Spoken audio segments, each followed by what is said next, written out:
Now I'm going to duplicate Ozone, which is right here, and I'm going to turn off the first one.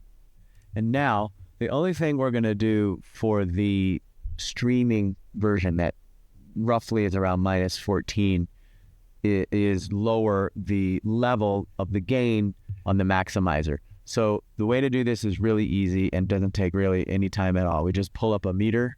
So I'm going to pull up Insight. I'm going to look at my loudness. Now, in order for this to be accurate, LUFS, you have to listen to the whole track, okay?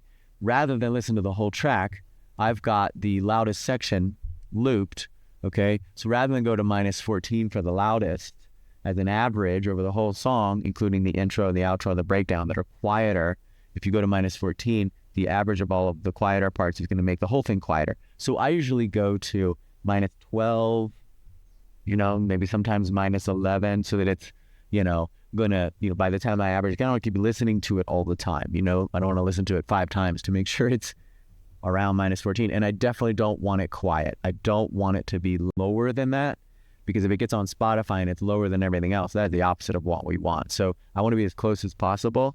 And if there's a tiny bit of adjustment on SoundCloud, it is what it is. I just don't want it to be quiet. So I tend to go 11, 12. So let's listen, I'll show you.